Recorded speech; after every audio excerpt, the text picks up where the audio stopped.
Hello दोस्तों, welcome to flow technique पंडित। मैं हूं सत्यम। आप लोगों को मैं बताने वाला हूं थर्ड सेमेस्टर एग्रीकल्चर सिलेबस के बारे में।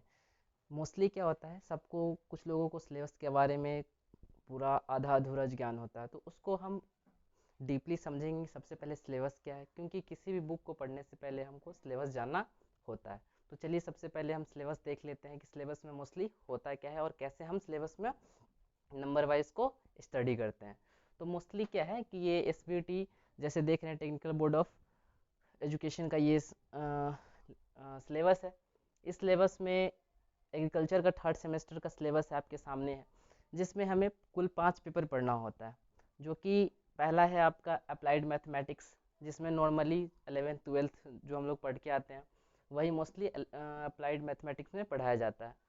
सेकेंड आपका कंप्यूटर प्रोग्रामिंग थ्योरी जो है, ये थोड़ा सा नया नया है, और जब आप आते हैं इसमें डिप्लोमा करने तो उसमें एक ये नई ऐड कर दी जाती है थर्ड सेमेस्टर में, आप लोगों को सी प्रोग्रामिंग कंप्यूटर की बेसिक नॉलेज को थोड़ा सा ब्रीफ करने के लिए। देन आपका एक है सर्वे एंड लेबलिंग थर्ड में। इसमें मोस्टली आपको सर्वे ग्राउंड के बारे में बताया जाता है कि ग्राउंड को कैसे हम स्टडी करते हैं, कैसे लेवल में हम लोग मेज़र करते हैं या सर्वे करते हैं। उसके बाद है रेफ्रिजरेशन एयर कंडीशनिंग। इसमें क्या है कि मोस्टली हमें मशीनरी पार्टिकल्स को कैसे हमें ठंडा करना होता है, क्योंकि जो एग्रीकल्चर वाले हैं उनको ट्रैक्टर वगैरह की जो भी मशीन पार्टिकल्स है उसको कैसे ठंडा किया जाएगा, कैसे रेफ्रिजरेशन उसके अंदर यूज़ किया जाएगा, ये सारी बातों को इसमें हमें स्टडी करना होता है। और लास्ट आपका मोस्टली है आपका ब्रांच पेपर्स रिलेटेड। ये आपको आगे तक 6 सेमेस्टर तक काम आने वाला है। इसमें मोस्टली कुछ कुछ बातें हैं जो कि आगे भी आपको मिलता रहेगा। तो क्या है प्रिंसिपल ऑफ एग्रीकल्चर प्रोडक्शन। इसमें क्या है, हमें बेसिकली ये जानना होता है कि जो किसान होते हैं वो फसल को कैसे अच्छा उत्पाद ला पाए, कैसा मैकेनाइजेशन यूज़ करे कि उनका प्रोडक्टिविटी इंक्रीज हो जाए। तो मोस्टली यही 5 पेपर है और इस 5 पेपर को हमें थर्ड सेमेस्टर में पढ़ना होता है। अब हम देखते हैं कि ये सिलेबस में 5 पेपर कितने नंबर का होता है। तो ये इंटरनल एग्जामिनेशन होता है, जिसमें 400 नंबर का होता है। ये जो 400 नंबर का एग्जामिनेशन है, ये 6 मंथ पे कंडक्ट की जाती है। 6 मंथ पे आपका ये एग्जामिनेशन होता है, जो कि कॉलेज में भी होता है और एक्सटर्नली होता है। तो इंटरनल सिर्फ 400 नंबर का होता है, और जो आपका एक्सटर्नल है, एक्सटर्नल 350 नंबर का होता है, जो कि आपको जहाँ सेंटर पड़ेगा वहाँ जाके आपको ये एग्जामिनेशन देना पड़ेगा। और ये 350 आपका एक्सटर्नल हुआ, ये आपका 400 इंटरनल हुआ। अब चलिए हम देख लेते हैं आगे। अब हम इसको थोड़ा सा आगे देखते हैं कि इसमें कितना प्रैक्टिकल होता है और कितना टर्म वर्क होता है। तो देखिए इधर प्रैक्टिकल के बारे में जहाँ तक हम लोग जानते हैं कि इसमें 2 प्रैक्टिकल होता है। ऊपर दिख ही रहा होगा प्रैक्टिकल लिखा हुआ है। कौन कौन सा प्रैक्टिकल होता है, तो कंप्यूटर प्रोग्रामिंग प्रैक्टिकल होता है और सर्वे लेबलिंग प्रैक्टिकल होता है। इसका भी एग्जामिनेशन आपके कॉलेज में ही होगा, इसको भी कॉलेज में ही कंडक्ट कराया जाता है।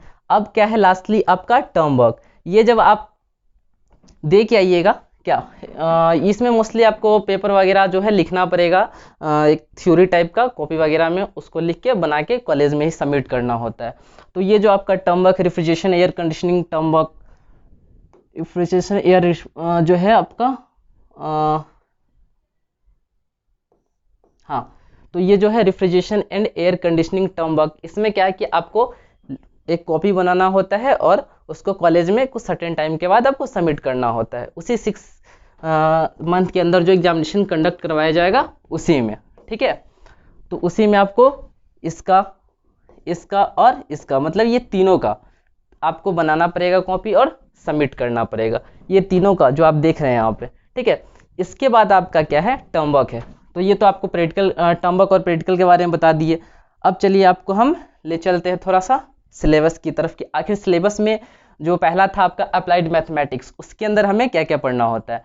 तो ये आपका सब्जेक्ट कोड है, ये जो है आपका सब्जेक्ट कोड है। किसका सब्जेक्ट कोड है, तो अप्लाइड मैथमेटिक्स का सब्जेक्ट कोड है, ठीक है। इस सब्जेक्ट कोड के अंदर अप्लाइड मैथमेटिक्स के अंदर हमें क्या क्या पढ़ना होता है। तो देख रहे हैं पहला यूनिट में क्या, इंटीग्रेशन।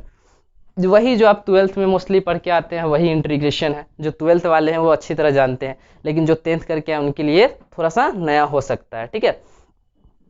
तो चलिए आगे देखते हैं। ये जो इंटीग्रेशन है इसके अंदर टॉपिक्स वाइज बहुत सारा दिया हुआ है, definite integration, integration, application of integration, ये सारी चीज़ इंटीग्रेशन का ही पार्ट है जो कि आपको इसके अंदर क्या करना पड़ेगा, पढ़ना पड़ेगा। ठीक, नेक्स्ट में है जो देखिए differential equation, Laplace transformation, Fourier series, ठीक है, और लास्ट आपका पांचवा जो है न्यूमेरिकल मेथड, ठीक है। तो ये आपका जो है 5 यूनिट है किसमें, अप्लाइड मैथमेटिक्स के अंदर। ये 5 यूनिट अप्लाइड मैथमेटिक्स के अंदर आपको जो है ये जो 5 है, ठीक है, ये जो 5 है, पाँच यूनिट है, ये जो 5 यूनिट है ये अप्लाइड मैथमेटिक्स के अंदर आपको स्टडी करना है, जो कि आपको हम बता ही दिए हैं।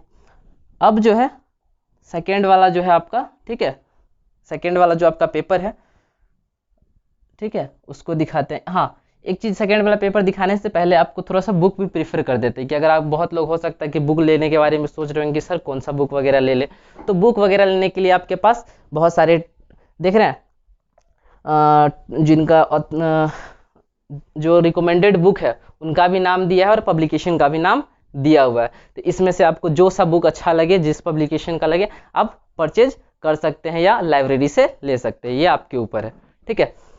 अब जो है नेक्स्ट में बहुत सिलेबस है और नीचे देख लीजिए कंप्यूटर प्रोग्रामिंग थ्योरी सी का है, ठीक है। इसमें मोस्टली आपको कंप्यूटर के बारे में बताया जाता है कि बताएं इंट्रोडक्शन ऑफ कंप्यूटर सॉफ्टवेयर के बारे में, सॉफ्टवेयर क्या होता है, फंडामेंटल सी लैंग्वेज क्या होता है, सी की प्रोग्रामिंग क्या होता है, ये सारी चीज़ ही इसके अंदर बताया गया है, ठीक है।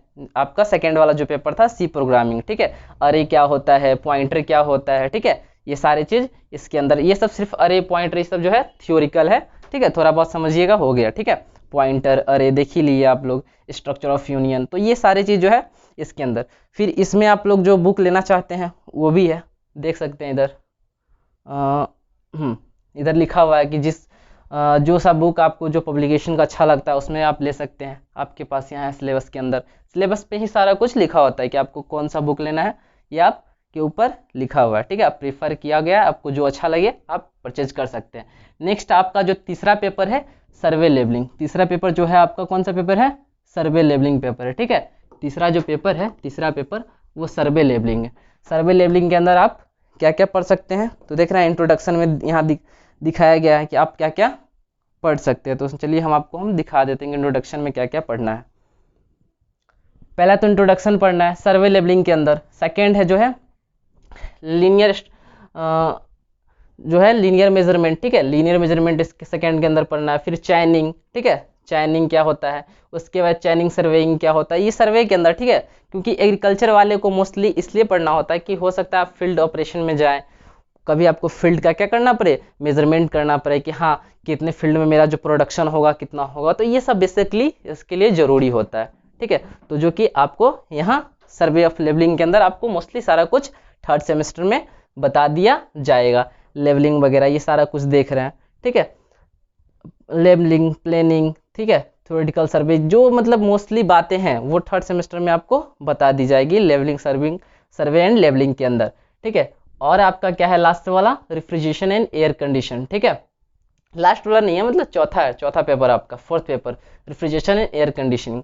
इसके अंदर जो है आपको principle of thermodynamics most important है, ठीक है। हीट बहुत सारे, ये जो थर्मोडायनेमिक्स है ये आपको बहुत ज़्यादा यूज़ आने वाला है, थर्मोडायनेमिक्स देख लीजिए ये, ठीक है, क्योंकि कैसे आप किसी भी मशीनरी है उसको मेज़र करते हैं, क्या क्या दिक्कत आ सकता है, क्या क्या उसमें सुधार करने की ज़रूरत है, ठीक है। तो ये सारा चीज़ एक टू जेड आपको थर्मोडायनेमिक्स से लेकर मेथड ऑफ रेफ्रिजरेशन, हर एक चीज़ के अंदर आप इसको स्टडी करके अच्छे से आगे बढ़ सकते हैं। जैसे देख रहे हैं सिलेबस दिखा रहे हैं आपको।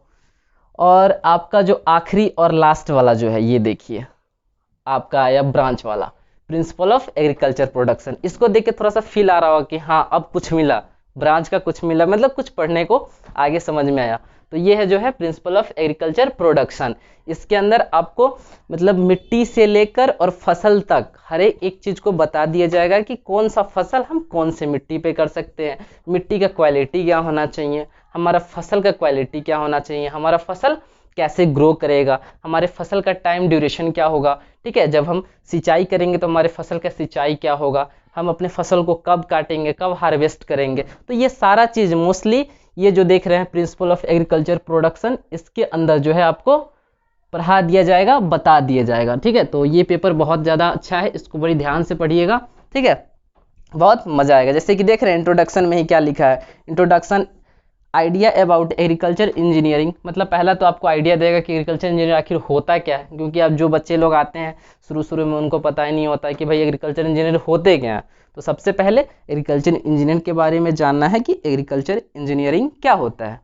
देन उसके बाद क्रॉप प्रोडक्शन के बारे में, बेसिक टूल्स के बारे में, ठीक है, जो कि एग्रीकल्चर के अंदर यूज़ होता है, इस सब के बारे में थोड़ा सा क्या होगा, जानना है।